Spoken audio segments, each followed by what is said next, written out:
Hello, my name is Ryan Kelly. I'm a quality assurance engineer with a CQIA certification, and I'm here to tell you today about how a QA team will help play a crucial role in your business. So I'm going to break this up into two separate sections, pretty much product or pre-launch. So you have your pre-production essentially, and then you have post-production. So I'm going to start about pre-production first, and really the biggest area I think is new product validation. So let's say you have an item. Again, I'm going to go back to the scenario pencils, pencils, pencils. If you're new to this channel, I use that a lot. Picture your manufacturing company who makes pencils. And let's say you're doing that new product validation where you currently have a number 2 pencil that you sell pretty consistently.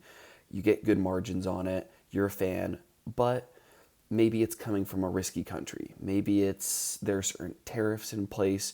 Maybe you want to outsource, and maybe instead of having one specific supplier, you want to create a second one as well. So that way, maybe in case one factory shuts down, has issues in one country versus another, you can pivot between the two. So this is like a best alternative option. So you want to look for potentially some suppliers that can make the exact same product and maybe have a better price, maybe a similar price, maybe just diversifying so you have less risk on these items. So what you need to do is you need to vet that item. You need to make sure that if you have testing standards already in place for your first item, you need to have those standards be equivalent on the second as well. So this might mean certain specifications that your product needs to meet. Maybe not only it could be actually the same supplier, but maybe they just have a new factory. And new factory, there could be new tooling. You'll really want to vet these items as they come through in that new product validation section.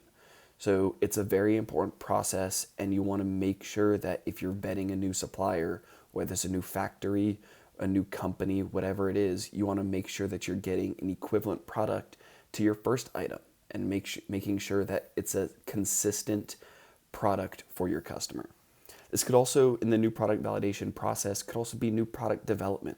Maybe you've been selling those number 2 pencils your entire time as the company.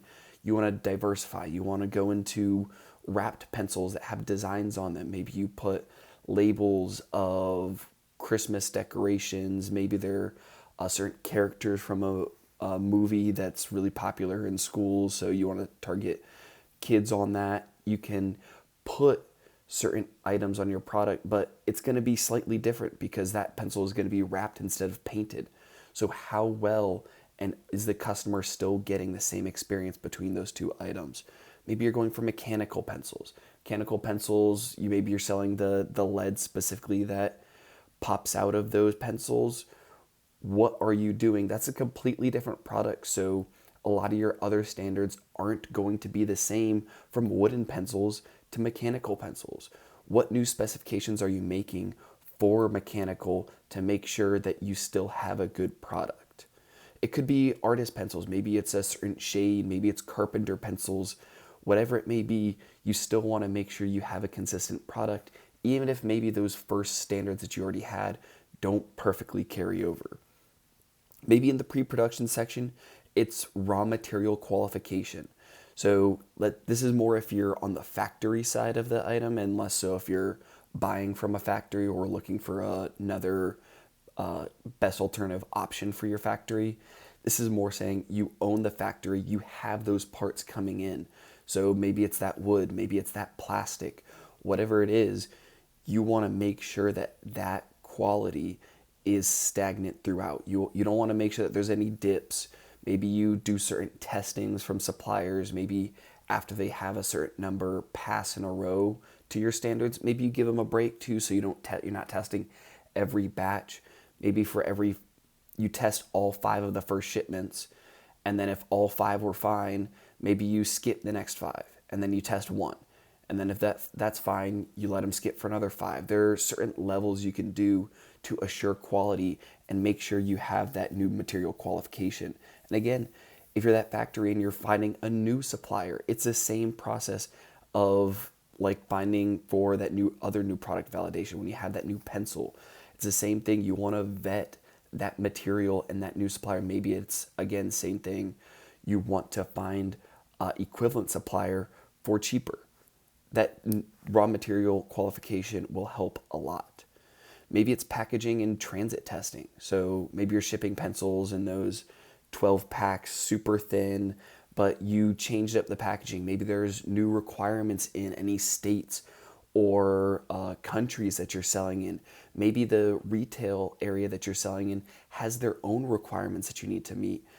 A lot of this can help be supported by a QA testing team. All this can help be supported by a QA testing team, and you can set standards for your packaging and for that transit. So if you find this information valuable, please like and subscribe. If you have specific QA questions, comment them down below. I could cover them in another video, and I could also help you start up your QA program in your business through consulting, and the first meeting's free. So now I'm going to jump into the second area, which is post-production. So this is really where QA support becomes more margin accretive. This is where you could really see the difference in cost as you improve your product over time. And this comes in that sense of continuous improvement. It's a big section of QA altogether, is that continuous improvement. How are you reducing waste? How are you reducing defects? How are you learning from your QA fire drills? If you want to learn more about QA fire drills and what those look like, how to respond, check out this video. It goes more in depth. If you want to more see how much each of these cost, you want to see how much margin this could potentially save you, check out this other video and it could also share that.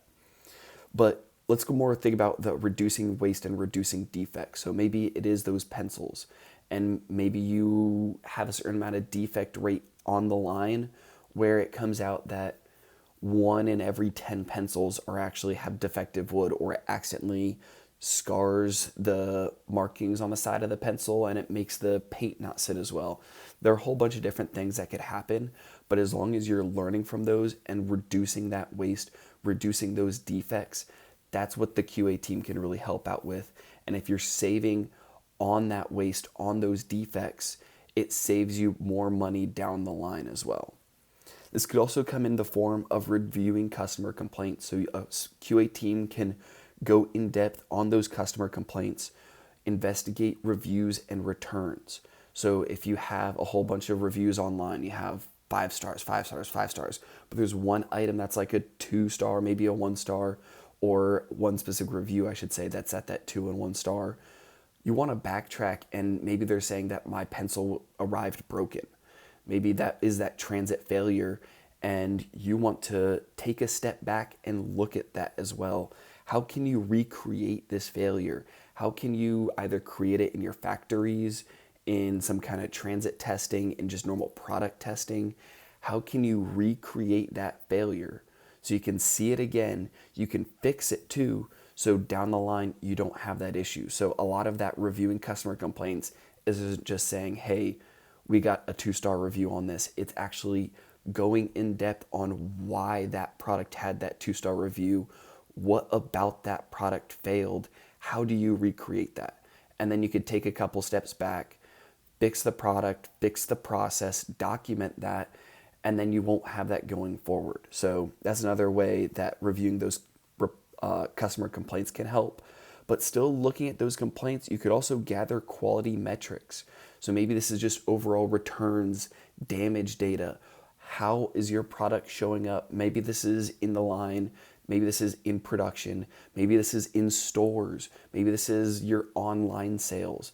What are the reviews? How many items are being returned to the stores? How can you keep that product sold?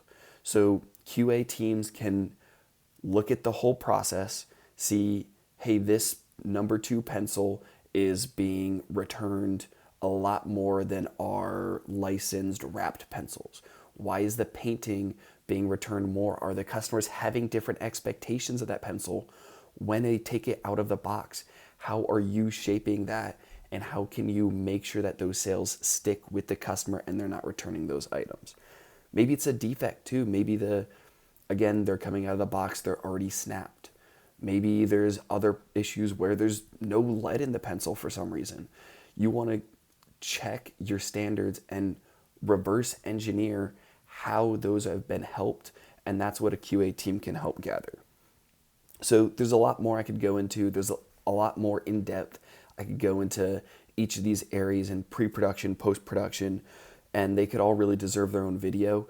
But I'm going to pause here. If you have those specific questions or anything specific you want me to cover, comment it down below. I could help out with that. But again, if you like and subscribe, or if you found this information valuable, please like and subscribe. And if you need help starting up QA programs for your business, I can help with that as well through consulting. And remember, that first one is free. So thank you for your time and have a good one.